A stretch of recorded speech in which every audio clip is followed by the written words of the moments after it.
Baik, untuk mengetahui informasi terkini di lokasi, kami sudah akan bergabung bersama rekan kami Brilian yang juga berada di lokasi SMAN 72 Jakarta untuk mengetahui bagaimana perkembangan terbaru dari sana. Silakan Brilian.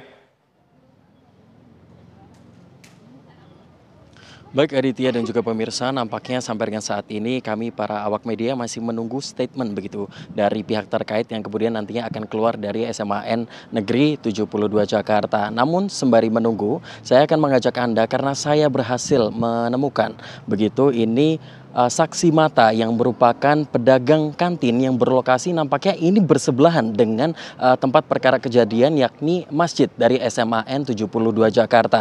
Saat ini saya sudah bergabung dengan Bu Lucy dengan juga Bu Nia selaku penjaga kantin begitu yang ada di sana. Oke, Bu, mungkin boleh Bu Lucy dijelaskan ini tadi kronologinya gimana? Bu Lucy lagi ngapain, Bu? Dan ini sejauh apa sih tempatnya dari kantin? Saya tadi lagi di kantin saya karena kan nggak jauh. Saya sih berpikirnya karena itu lagi khotbah ya, selesai khotbah persis itu ada bunyi apa namanya kayak meledak gitu ya. Saya pikir itu sound system gitu kan karena namanya lagi Jumatan ya. Saya pikir sound system, tapi kok ada asap putih gitu kan. Nah itu kan bunyinya besar sekali. Nah kita kan takut ya, pada lari lah, saya pun lari gitu kan. Saya lari beserta yang lain gitu ya. Nah udah lari gitu ada ledakan kedua gitu kan. Nah ledakan kedua kita nambah takut. Akhirnya kita sama anak-anak kan mahasiswa-siswa pada keluar gitu kan. Nah kita setelah itu kita nggak tahu lagi apa kejadiannya. Pokoknya itu meledaknya cukup dahsyat, cukup menggemparkan sampai karena kita jaraknya dekat sampai hati saya tuh dak-dikduknya sampai kadang nggak bisa napas gitu, kayak nggak bisa napas gitu. Jadi aduh gitu kan, jadi kayak trauma. Oh seperti itu ya ledakan. Saya pikir kan ada konsleting tapi nggak ada api gitu kan. Jadi kita aduh itu apa, pada pecahan ya, kaca tuh pada pecah udah.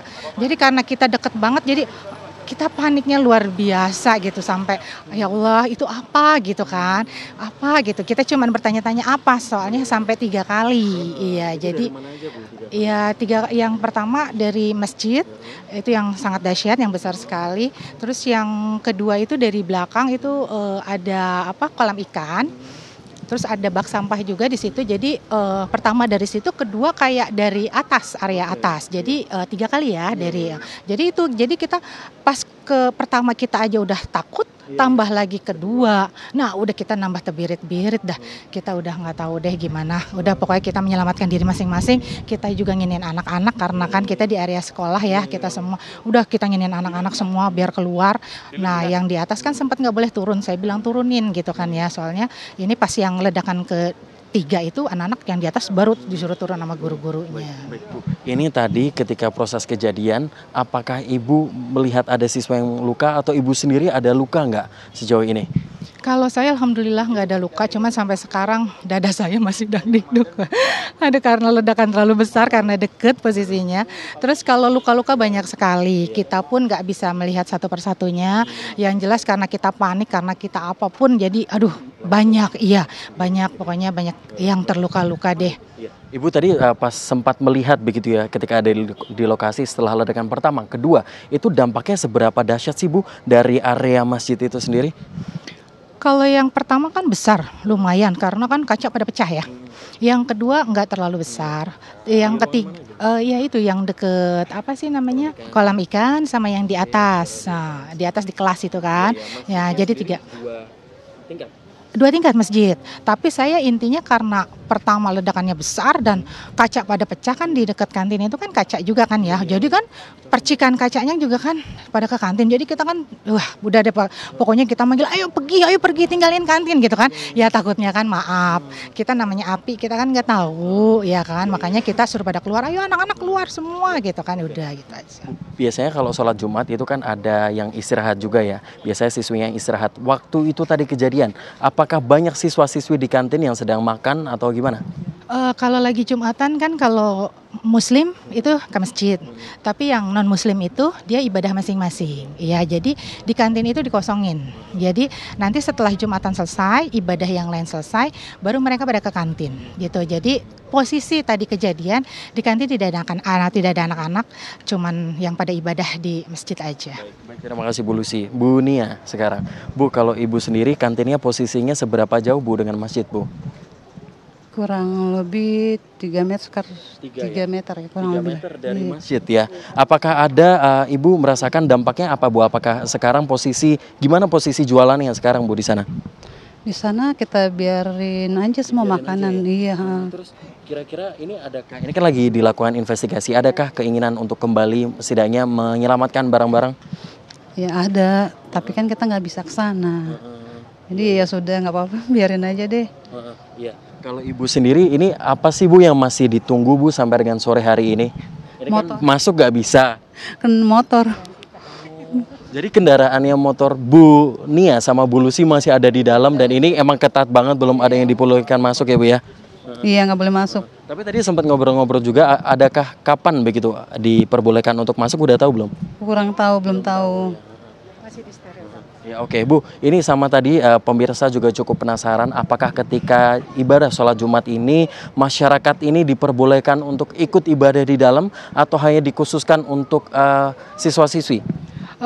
Hanya siswa-siswi dan para guru-guru, staf-staf yang ada di sini aja yang boleh Jumatan. Kalau yang lain nggak boleh karena kan gerbangnya dikunci gitu. Jadi nggak ada orang luar masuk atau orang dalam itu keluar gitu. Jadi memang khusus di SMA 72 aja, orang-orang SMA 72.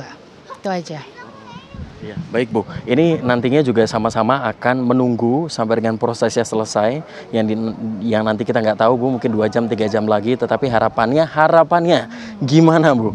Harapannya sih motor saya aja Pak bisa keluar. Itu aja karena kan saya mau pulang. Kalau kita nggak karena rumah saya juga jauh gitu kan ya. Jadi kalau kayak gini aku kayaknya gimana gitu kan. Kalau masalah di kantin kita walau alam aja, kita pasrah aja gitu kan. Tapi kalau masalah motor kan kita ya karena motor sini iya. Jadi Emang Ibu Lucy sendiri tinggalnya di mana Bu? Jauh kah dari sini? jauh Pak, saya di Cibitung Pak. Cibitung. Bu Nia sendiri tinggalnya di mana Bu? Di Jatinegara. Baik, ini jadi harapannya untuk bisa segera mendapatkan motornya kembali untuk kemudian rencananya. Kalau seluruh dagangan masih di dalam dengan posisi tadi, akankah besok melakukan kegiatan jual beli lagi? Belum kan, tunggu informasi dari sekolah aja, pihak sekolah kalau emang harus ya udah. Ibu Nia sendiri jualan apa Bu di dalam? Makanan. Oh makanan. Iya. Bisa basi dong Bu. Iya. Baik, oke. Baik, ya, kita berharap sama-sama semoga proses investigasi segera selesai dan tidak ada kerugian yang besar begitu ya. Dan semoga nanti yang udah pada sakit, luka-luka bisa segera pulih kembali. Terima kasih banyak Bu Lucy dan Bu Nia, selamat kembali beraktivitas.